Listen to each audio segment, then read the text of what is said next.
Hi guys, this is Andrew Stevie VHS Reviews here, and today I'm going to show a book review of Toy Story 2. And here we go.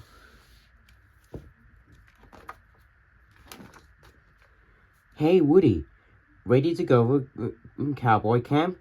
Andy shouted, bursting into bedroom. Woody was very excited about camp, thought he couldn't show his feelings to Andy. Toys were supposed to stay still whenever people could see them. Then with a few minutes to spare before leaving for camp, and Andy grabbed Woody and Buzz to his two favorites for a quickly adventure. Suddenly, there's a loud rip. Woody's shoulders had ripped open. Andy's mom suggested fix Woody on the way to camp, but Andy shook his head and sighed. No, just leave him. I'm sorry, his mom replied, but you know toys don't last forever. Sadly, Andy handed the pulled string cowboy doll to his mom, who placed Woody up on the highest shelf in the room. Then they left. Woody was shocked by what had happened. What if Andy never played with him again? Woody watched sadly as Andy left without him, and he didn't feel any better when he found Wheezy, a toy penguin who'd been sitting broken and forgotten on the shelf for months. Maybe that would be Woody's future too. Suddenly, the toys spotted something terrifying. Andy's mom was putting up a sign outside. Garage sale. Unforgettable, she chose Wheezy as one of the sale items. Thinking quickly, Woody waited until Andy's mom was out of sight, then whistled and for Buster, Andy's friendly puppy. Together then snuck outside, grabbed Wheezy, and were heading back to safety when Woody, struggling to hold on with his injured arm, lost his grip and tumbled to the ground. Then a strange man noticed Woody picked him up and stole him from their upstairs window. The other toys watched in horror. The man put Woody in the boot of his car. Buzz couldn't let Woody be taken away, so he jumped out of the window and slid down the drain pipe, racing to the rescue his friends, but he was too late. All Buzz saw was a number plate LZTYBRN and new feathers floating in the air as the car sped away. The strange man took Woody to a high-rise apartment and put him inside the glass case. In the Woody's surprise, the toy napper put on a chicken suit. He spoke to someone on the phone, then glanced at Woody and chuckled, "You, my little cowboy friend, are gonna make me big bucks," he laughed. Once he was alone, Woody ran to the door, trying to escape, but it was no use. He was trapped. Pop! A box suddenly burst open. The Woody was knocked off his feet by a galloping toy horse. Yeehaw! He was really shouted. It's really you, shouted a cowgirl as they gave Woody a big hug. The cowgirl said her name was Jessie and the horse was Bullseye. Then she introduced the prospector, a mint condition toy who had never been out of his box. All of the were thrilled to see Woody. We've waited countless years for this day, said the prospector. Meanwhile, back in Andy's room, Buzz and the other toys were holding an urgent meeting. They had solved the mystery who took Woody. Buzz gathered up the clues, the number plate, the chicken feathers, and finally figured out the man must be from Al's Toy Barn, a toy shop that was advertised on TV. In fact, he had to be Al, the salesman who dressed up in a chicken suit. But now that they knew who the culprit was, what could the toys do? Woody once risked his life to save me. Buzz told them others.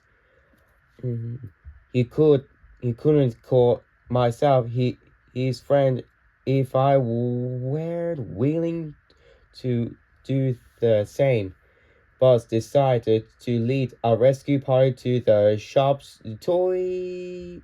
toy shop to see if they could find Woody. Together with a little help from Slinky, they jumped off the roof to Al's Toy Barn and beyond. But Buzz cried. At Al's apartment, Woody couldn't understand how two other toys recognized him. How do you know my name? He asked. Why, you don't know who you are, do you? The prospector said.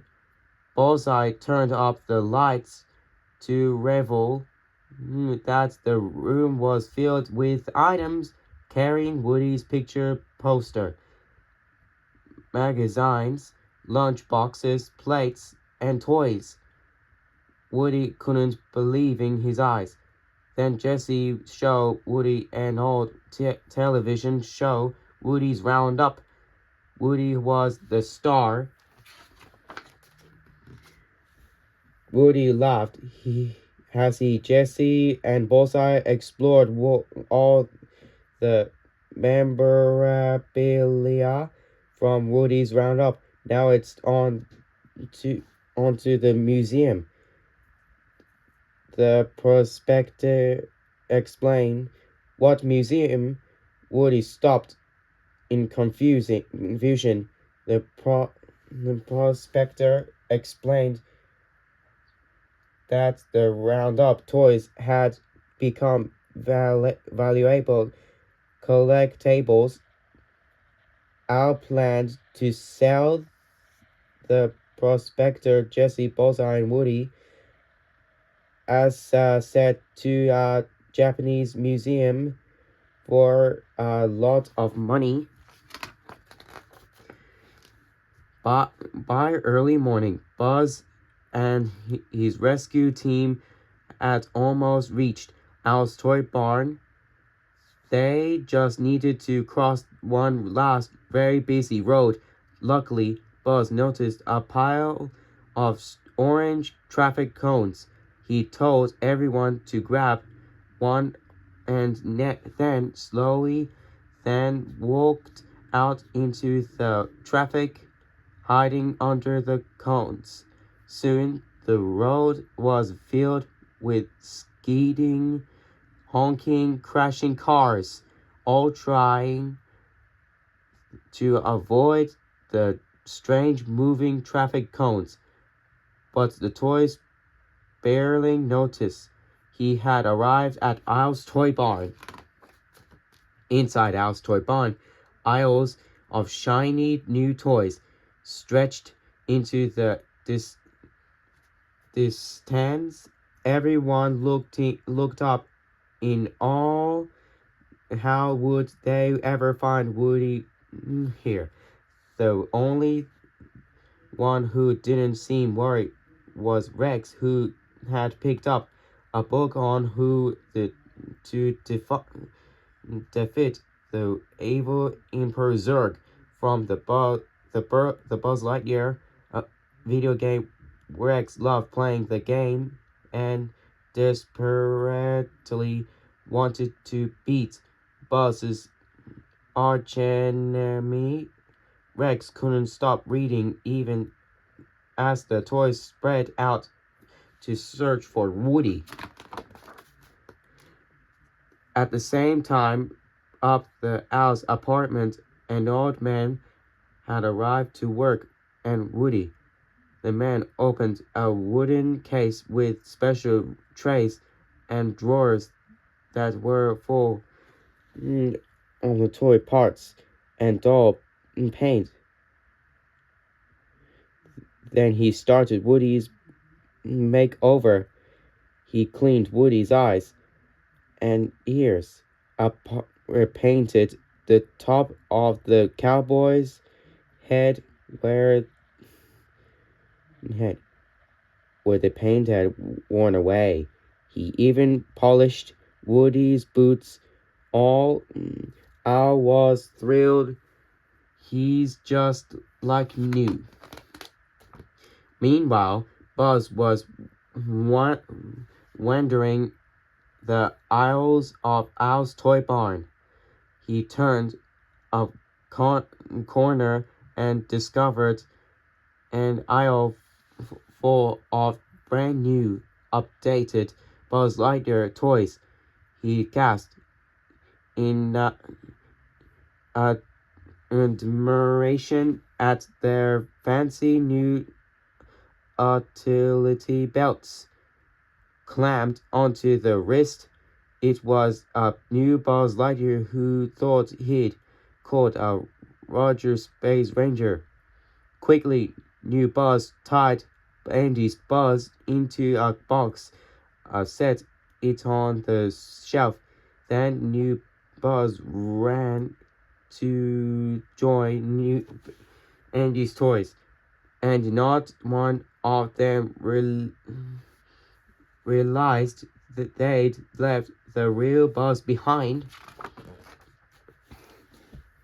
Then the real Buzz struggled free from the box just in time to see Al carrying his friends out the front door. They had snuck inside Al's bag.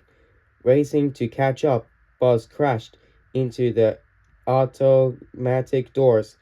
To make the doors open, Buzz knocked a nearby pile of the toy box onto the sensor mat. One box got stuck between the doors as Buzz ran off. Opening and closing the doors hit the box over and over. At last, they popped open, and a dark figure rose up.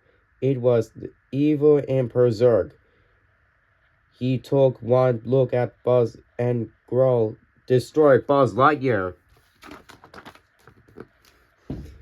Back at Al's apartment, Woody told Jesse that he couldn't go to the toy museum because he had to get back Andy. He knew the best thing about being a toy was being loved by your owner. Jessie sadly explained that she had once had an owner to a wonderful little girl named Emily who used to play with her all a wonderful that time. Jessie smiled as she remembered two wonderful times they had spent together. But as Emily grew up, she played with Jessie less and less. Finally, she abandoned Jessie. You never forgot kids like Emily or Andy, said Jessie. But they forgot you. Woody began to worry that Andy would forget about him one day too. Outside the toys, he had hoped to hitch a ride hidden in Al's bag to wherever Woody was being kept, but in his apartment building, Al jumped out of the car, leaving his bag behind and the toys too. No time to lose, new Buzz shouted. Quickly, he led everyone into the building through an air vent. Then, because he thought he was a real space ranger, he tried to fly up to the top floor. Luckily, the lift came by just in time and carrying everyone up instead.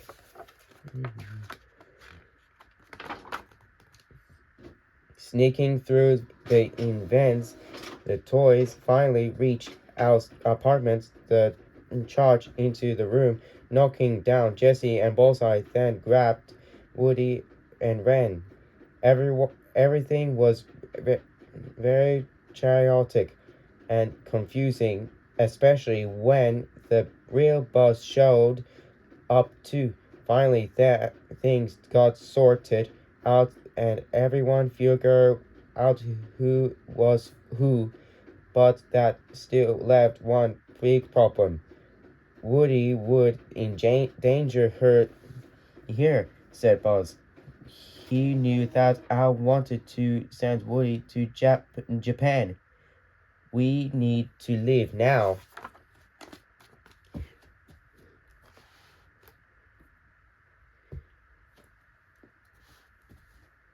But Woody didn't want to live. The Roundup gang needed him to make a complete set for the museum. Besides, what if Andy didn't want Woody anymore? Al had fixed Woody's ripped shoulders, but what if he broke again? You're a toy, Buzz said. Life's only worth living if you're being loved by a kid. This is my only chance, Woody protested. To do what? Buzz replied. To watch kids from behind glass and never be loved again. Some life. Sadly, Buzz left Woody behind, leading Andy's toys towards home.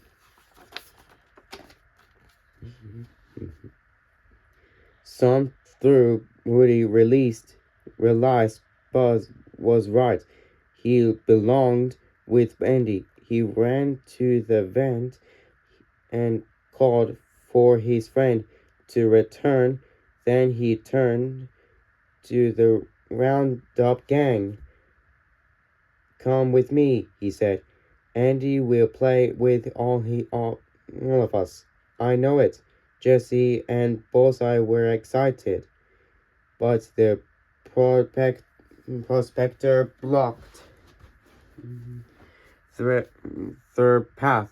After a lifetime in his box, he was determined to go to the museum and no hand-me-down cowboy doll. Oh, he's gonna mess it up for me now, he shouted. Suddenly, they heard footsteps.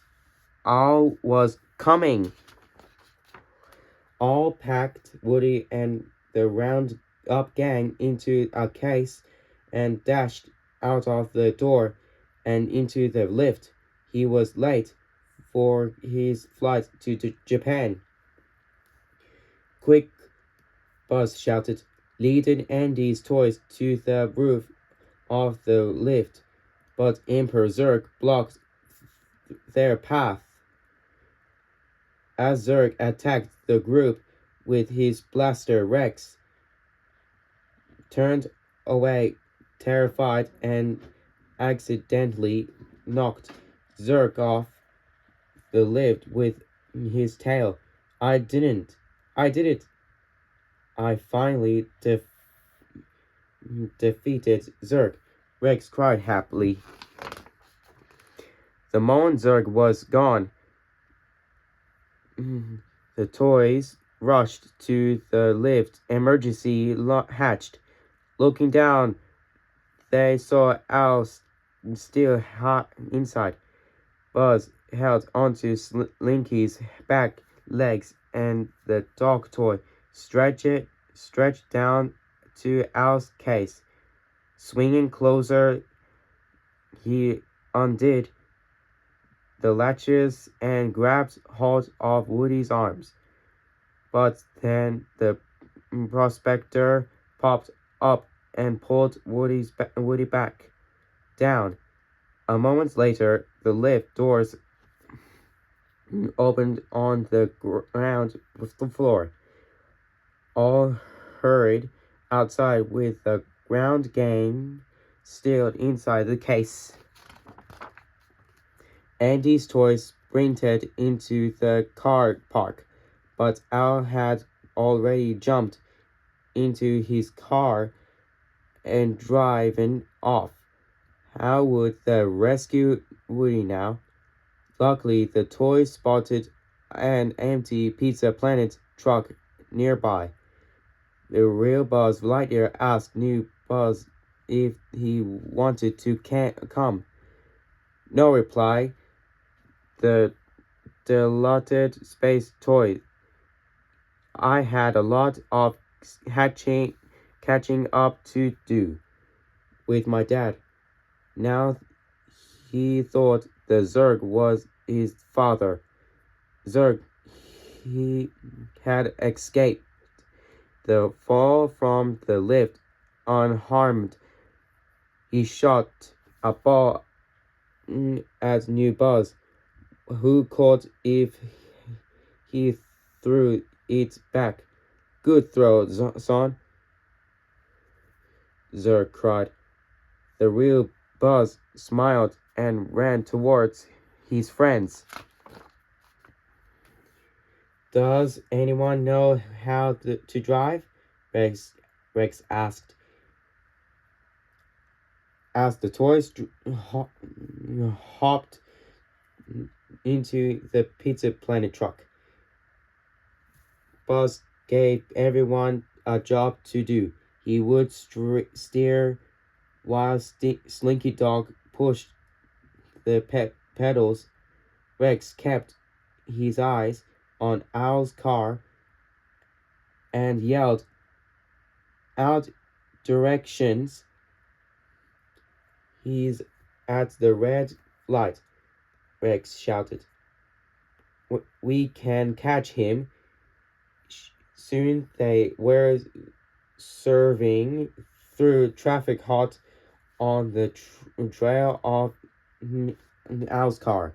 Driving wildly, Buzz and gang followed Al right to the airport entrance but the toys couldn't walk openly through the crowd. Luckily, Buzz spotted a pet carrying the toys piled inside, sticking their legs through the bottom so they could walking as quickly as they dared. The group moved through the airport, followed Al and his green case. Still in the pet carrier, Andy's toys climbed onto the luggage conveyor belt following Al's green suitcase. Once we go through, we just need to find the case, Buzz explained, nodding at the door to the baggage area. The toys gasped as they entered a room. Bags and suitcases and boxes headed off in different directions. Buzz finally found Al's case, but when he opened it, pow! The prospector jumped out, punched Buzz. Hey, no one does that to my friend, Woody yelled. Tackled the prospector with his pickaxe.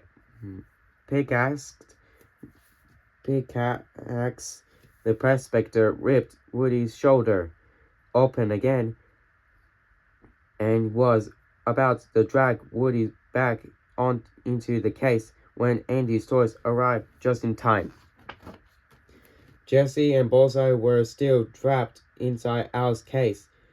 The little horse kicked free as the conveyor belt carried him outside, but Jessie was stuck.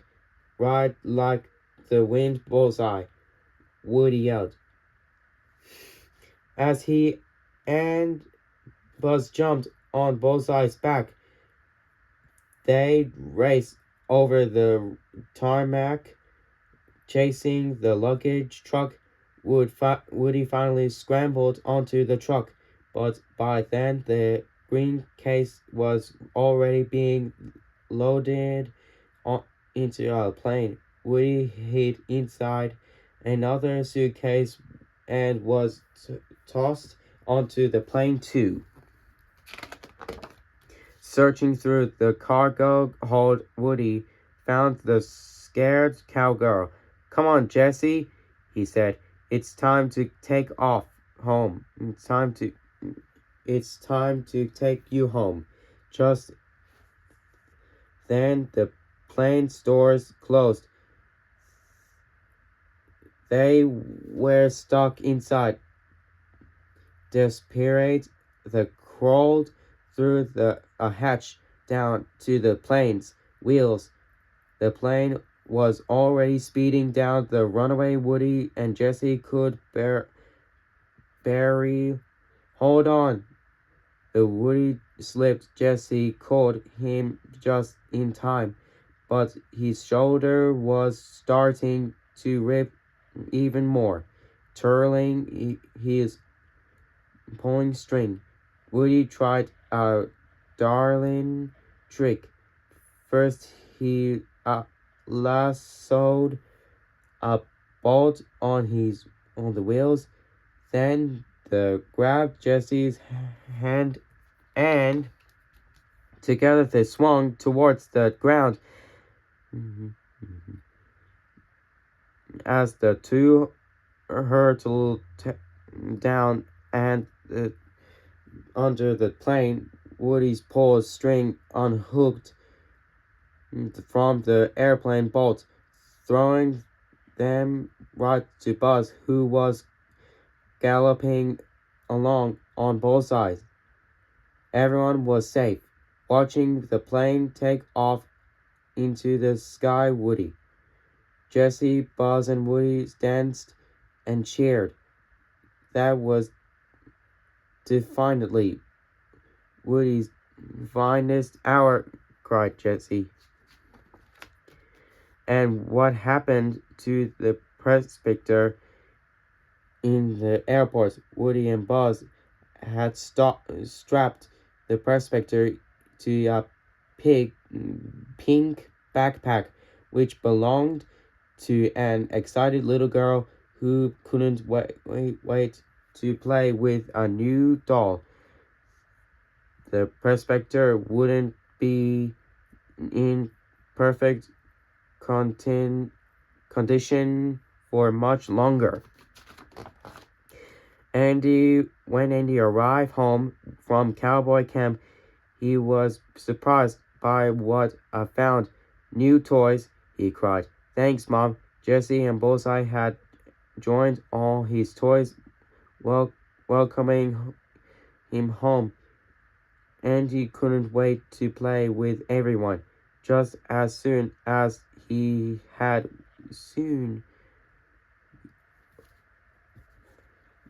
up Woody's shoulders. Someday, Andy would grow up, and maybe he wouldn't always play with toys. But Woody and Buzz knew there was no place they would rather be. Besides, they would always have each other for infinity and beyond. The end. Okay, guys, that's it. So, if you like my content, please click like and subscribe. Next is Monsters Inc. We'll see you next time. Bye.